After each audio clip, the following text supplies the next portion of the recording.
Hello and welcome to Talk of the Boat. I'm your host, Robert Yazbeck with Team Yazbeck at Coldwell Banker. Today we're going to mix it up a little bit, and we got a couple of our teammates, Marc Bennett and Helberg with us. Hey, hey. And we're going to talk real estate. We're going to give you a quick snapshot of the market, 2021, what we saw, what stood out, a little bit about January of 2022, because the numbers are in for January, and then give you, a couple things that we're watching for 2022. So thanks for joining us, gentlemen. Thanks for being on the show. Yeah, thanks for having us here. Absolutely. Yeah. So this is exciting. We've been talking about this for a long time. Finally put it together. Yeah. So let's talk some numbers. Sure. Yeah. What stood out for you guys in 2021? Well, hold on. Let me set the stage a little bit. Obviously, we're 2 years into COVID. We're heading out of COVID. Fingers crossed. Knock on wood. Real estate has been completely transformed during the pandemic, right? Mm-hmm. I mean, yeah. Home has been redefined. Totally. It's just a completely different shift of everything having to do with real estate and housing has happened and is continuing to happen. So right. Definitely very interesting numbers, really wild stuff's happened, especially in the little steamboat. We've had people moving here as fast as they can from big cities. Not so little anymore. Yeah, exactly. Steamboat's transformed, dramatically, and it's just been a banner year. So with that, what stood out for you guys in 2021?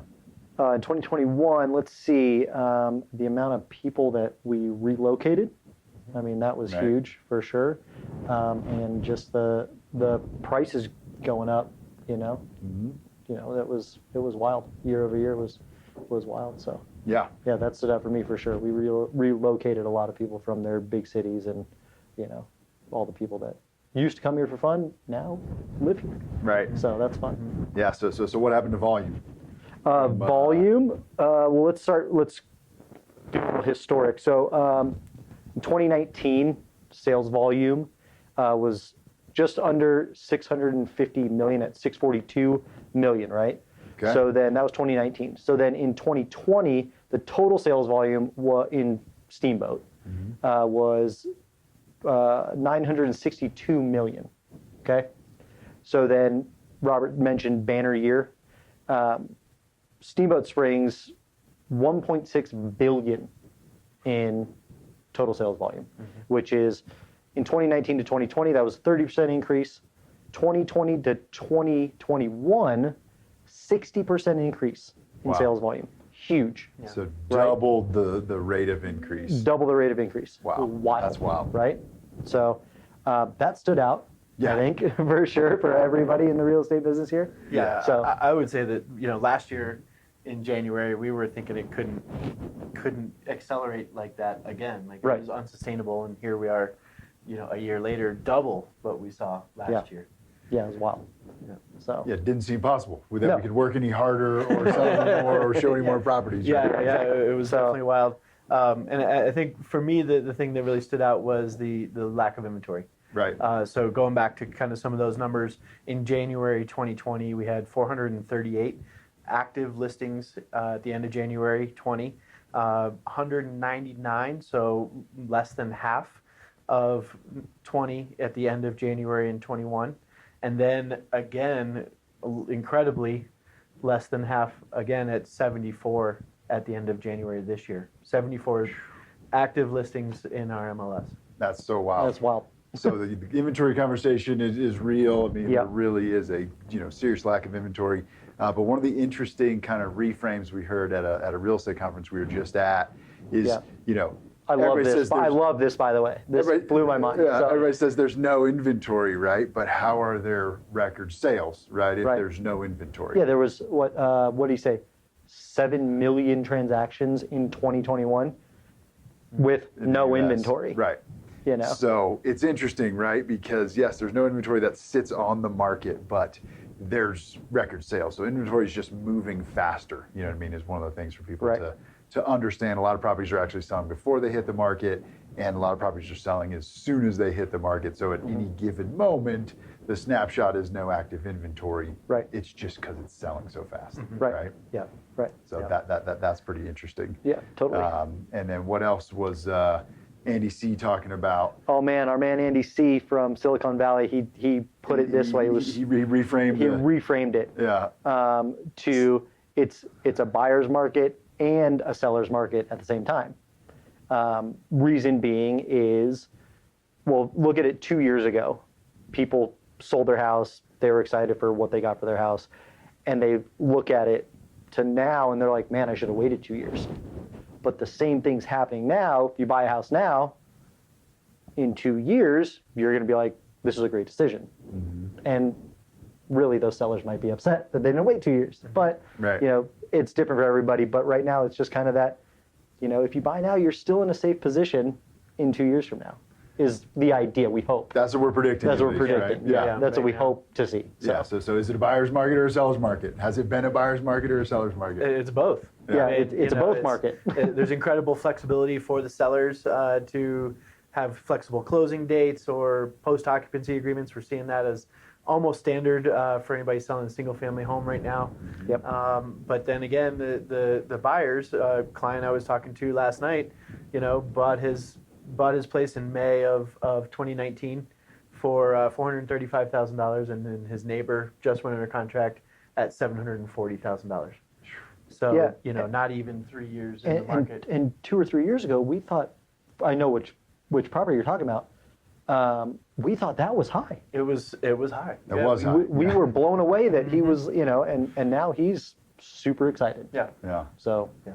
you know. Yeah, so under the conventional historical definition of buyer's market and seller's market, yes, it's been a seller's market and it's still a seller's market, but buyers that have bought during the seller's market may argue differently as their properties have increased dramatically, right? Right. So, I asked him if he wanted to sell it. He said, no, it's my best investment. yeah. Yeah, Exactly. absolutely. Yeah, That's, they're excited now. So, really interesting. yeah. Anything else on 2021, or should we jump to January? Let's jump to January. I think that's what stands out for us. All right, so numbers are in for January of 2022. What did you guys notice? What stood out for you last month? Well, I think the number of pending transactions, obviously, with the inventory that I just discussed going down, it's only natural to see that those pending transactions have come down as well. So that in 2020 we had 63 pending transactions, and then in January 2022 we had 89.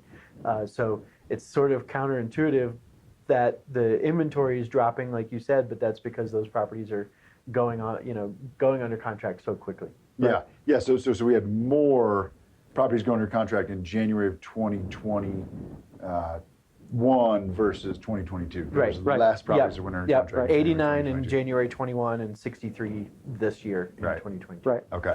Yep. Gotcha. So yeah, inventory is the reason we're thinking about that, but let's keep talking about that in a minute. What'd you notice? Sales price increase year over year over year. 2020, we had 703 was the average residential sales price. And then 2021, that increased by over 100 grand, is 818 January of 2021. Wow. And so this year, numbers are in. We're just shy of $1 million at 977. So lack of inventory, we all know. You know, the old supply and demand. Sales prices just, you know, continuing to go up. And that's all residential, right? And that's all residential. Houses, townhomes, condos, yep, all of it. everything. Yeah. So That's wild. That's wild. Yeah, and, for sure. And then the other thing was, you know, sales are also down, right? Number of contracts that you know went pending were down in January of this month, of this year, but so were closings. Right. Yeah. So in 2021, January, we had 109 residential closings, and just this last month, we only had 69 residential closings. Right. Yeah. So inventory's way low. Obviously, rates are, you know, kind of on the move.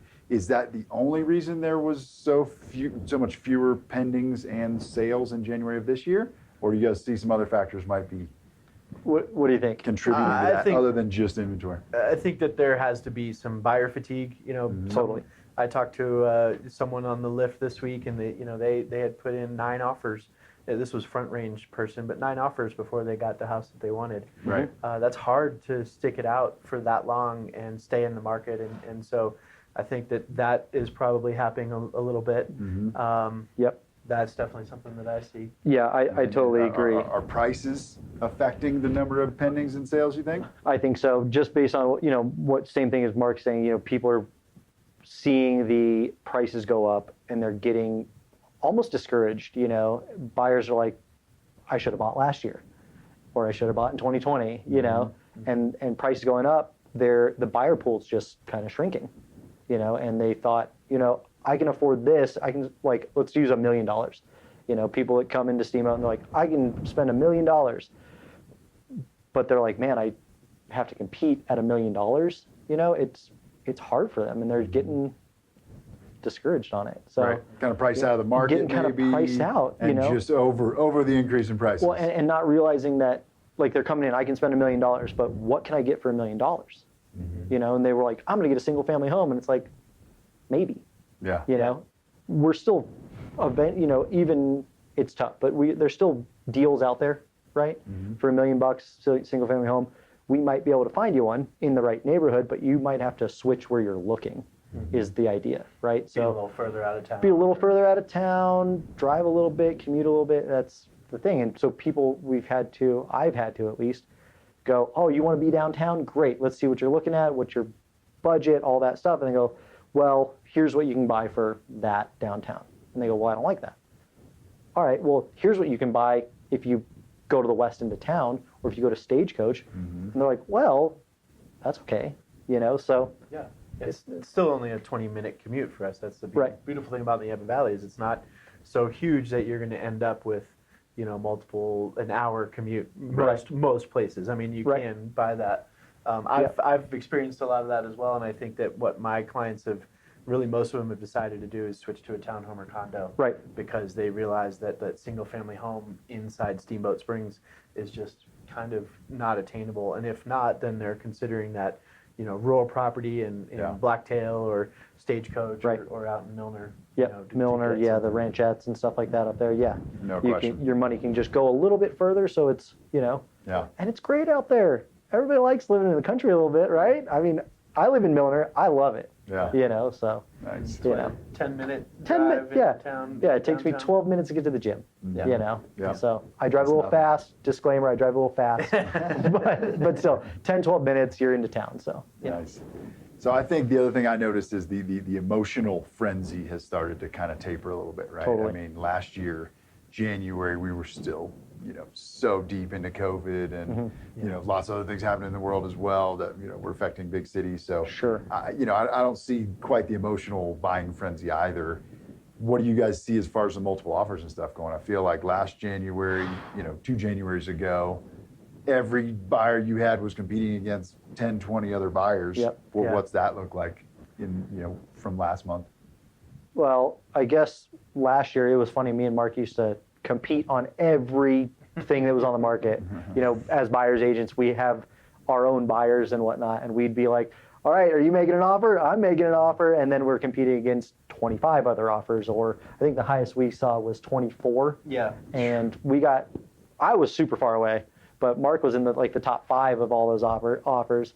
But now it's, 3 to 5, maybe 6 or 7 on the real well-priced stuff that's like a super buy, but then you just got to, talk to your clients and go, all right, get prepared because this is going to go fast and it's going to, have multiple offers, but it's not 25 offers, it's 5.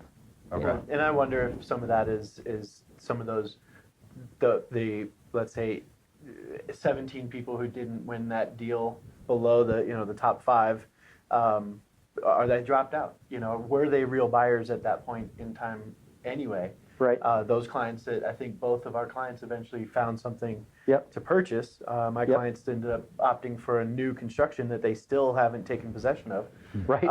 But that was a reality, and so it did some of those buyers drop out that didn't want to compete anymore. I don't know if that's the case or if they're just more careful and putting in.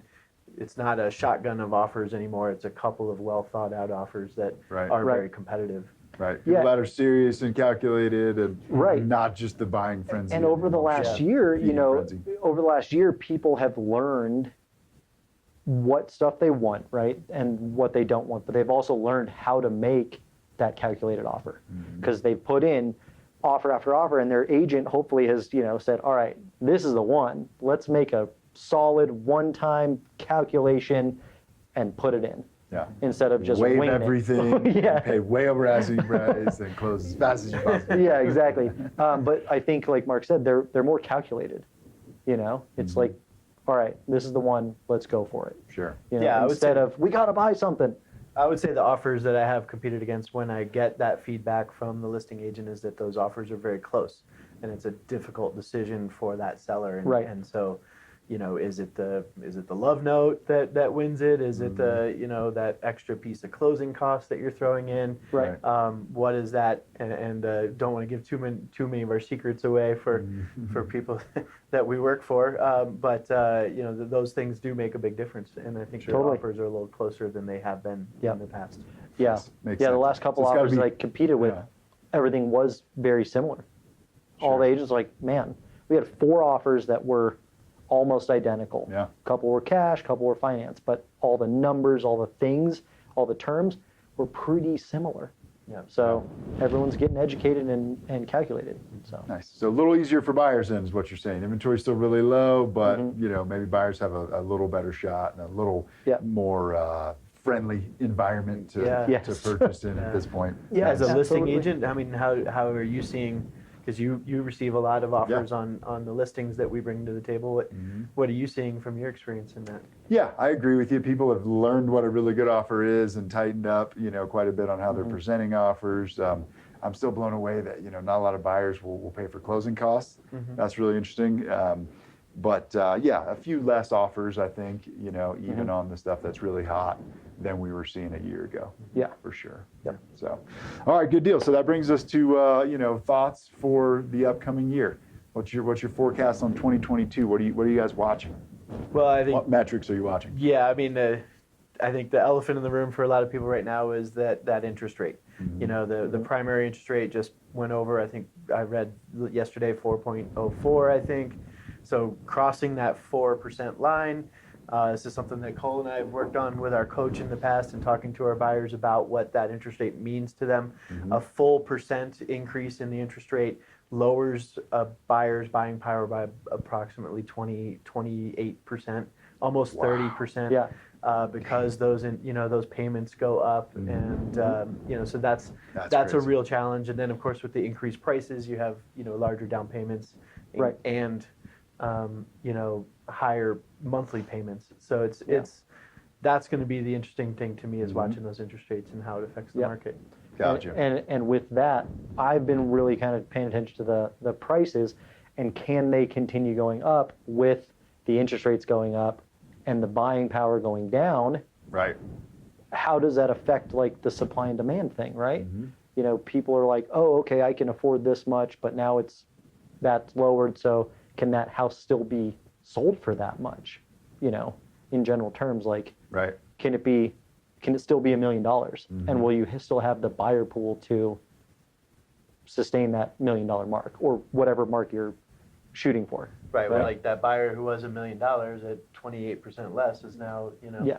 in the 750 if that's Right. all they can afford, or they got to Right. figure out a way to bring more money to the table. Right. Yeah. So are there enough $1 million buyers in that scenario to continue the prices going up, right? If there's still 5 buyers, for every property, and 3 of them are priced out because of rates, or there's still enough cash buyers Right. out there to just continue That's the one thing the that price increases. that's the one thing that I see about our steamboat market, right? Not outside like Hayden and South Route and stuff like that, but steamboat, there is a lot of cash buyers. So that could, over half, right? Of yeah, every it transaction was is like cash buyer. 55% Yeah. mid 2021. That Wow. was like the number. It was like 55%, and it used to be the other way around. It used to be 55% finance, 45% cash, and that's flipped. So can those cash buyers keep the prices going up? I don't I mean, know. if they're cash buyers looking to hedge against inflation, then it's real estate tends to survive that kind of thing a little bit better than other, especially cash investments. So, Right. You know, we're especially on our commercial listing, we're talking Yep. to a lot of people looking to, you know, just protect that money, and so they'll consider a lower cap rate commercial property because they see inflation as a big issue for them. Right, right. And we know that real estate values rise with inflation, right? I mean, rents rise with inflation, values rise with inflation. That's a part of the deal. So, Right. You know, the supply and demand. So my thing's the inventory still. You know, Yeah. how does the supply and demand affect prices and, you know, rates and everything? Or how do rates affect that as well?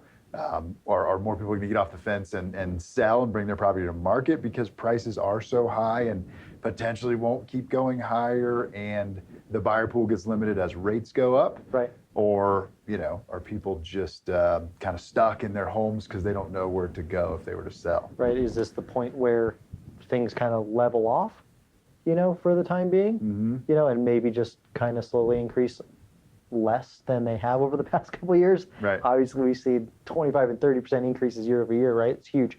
But will it just go to like the normal 5 to 6 or 7% increase? You know, is that what happens those now? are kind of the projections I've seen Right. nationwide, right? Well, like yeah. 5 to 10% increase. I think that a lot of them have revised those, and we're seeing a lot of the big, you know, those big companies coming back and saying things are going to be over 16% growth now. So watching that is really interesting, and it's a cloudy crystal ball. There's no real good prediction in there, but is that going to be an issue going forward? And Yeah. really, the reality, like you said, the inventory being that low, if it's a free market, then prices have to go up. Right. And you know, we've got so far to go, right? On inventory, you talked about, you know, from 2020, we had 438 residential listings at the beginning of 2020. Beginning of 2021, we had 199 residential listings. Beginning of 2022, 74 residential listings. Yeah. Right. So inventory, I mean, that took, you know, 2 years, right, to get to 25% or less. Yeah. Right. Right? So how long would it take for inventory to actually increase enough to where we'd be back to even a regular market where we even had 6 months of inventory or Right. 3 months of inventory? Right now we have less than a month of inventory, Yeah. residential inventory on the market. Yeah. So during that, you know, my opinion is during that time as inventory does increase, if it does, prices are going to continue going up, right? Because that's going to give more properties for people to buy and more people opportunities to buy. There's still a lot of people who want to Right. be in Steamboat. Totally. Yeah. Yeah. I mean, we both, you know, as buyers agents, we have lists of buyers that are just waiting for their home to hit the market at some point. It will. They're Yeah. being patient, thankfully, and not making just shotgun offers everywhere. But they're patient and waiting. So, but they're also willing to pay that, you know, premium for the house. Right. You know, so will that keep prices going up? Well, they're not Really making a lot of new ski areas these days. Yeah. That's right. Yeah. Yeah. Yeah. Totally. But So, the rate conversation that, you know, I talked to a lot of people about, can prices keep going up? And the only thing I hear that people claim is what would put downward pressure on prices is rates. You Yeah. know, so is that enough? Is that one factor? Considering that more than half of our buyers are cash anyway, is that enough to really affect prices? Yeah. I would assume that that's why we're seeing those recalculations and people are predicting double digit, you know, appreciation again, Yeah. because, you know, the rates probably aren't enough, Right. you know, to really affect values. Yeah. Yep. And more anecdotally, if you look at, you know, what happened with Aspen 20 years ago and Vail 10 years ago, you know, are we on that trajectory? If we are, then it's still a great time to buy in Steamboat. And if you No compare question. No question at Steamboats- all. if you compare Steamboat Yeah. prices to other Icon resorts out there, we're still very competitive there too. So Right. that increased traffic from the combination of the Icon Pass, with people being able to work anywhere in the country, is demand going to decrease for Routt County? I don't really think so. It doesn't feel that way right now No. to me.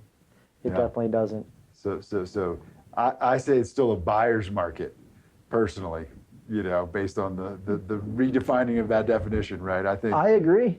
buyers are in a really good place Yeah. because I think they've got a really good shot of seeing some real Yeah. appreciation over the next few years. Yep. To that point, though, if you are a seller, you're still at the top Oh, right now. right. You're still going to make record high prices. record high prices, you Yeah, know? So no you can still do question. very well on if you bought 5 or 7 years ago, Oh yeah. you're so happy. And you've got full control over the terms and Right. lease back and all that kind of stuff. Right. And sellers have never had the flexibility and the control of the transaction like Right. they do now. Yeah. So there it's a So- seller's market, right? Right.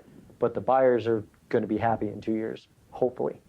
Yeah. That's Right, the and- prediction. I talk to the sellers that I talk to is do you have a plan for that money? Is there something else that you would want to do with that money? If you do, Right. then now's a good time to sell. Mhm. If you don't and you're not sure where you're going to go, then maybe it's right to hold on to the property. Right. But Or the conversation I have with a lot of sellers is, are you in your dream home? Right. If you're in your dream home and you can't imagine a better, scenario for your home, Right. then don't sell, right? It doesn't matter. Yeah. Maybe it's time to buy investment properties in that case, right? But if you're not in your dream home, what I'm telling people and what I know, at least as far as our team goes with the marketing that we do, we can guarantee you're going to sell at the top. But if you're patient, right, and you've got a good buyer's agent, there's still deals out there to purchase. Totally. Right? So if you're looking to move up or move down or find the dream home, it's Yeah. obviously a great time to sell, and we can still find you some deals on the buy side. Right. Absolutely. Yeah, nice. Well, anything else you guys would like to add? That was pretty good, I think. I mean, I think we covered yeah, we everything covered that most we- of all Yeah. all the stuff. Excellent. Well, this was We're- super fun yeah. for us. Hopefully informative for you. Hopefully you got some good information out of that. We'd Yeah. love to talk to you more about any of these metrics and the market and your home value and what it looks like to buy or sell in this market. So Yeah. give us a shout, reach out on social media, call, text, or email anytime you'd like, and we'd love to help you in the future. Yep. Thanks for Thanks joining so us, much guys. for joining us. Yeah. See you next week.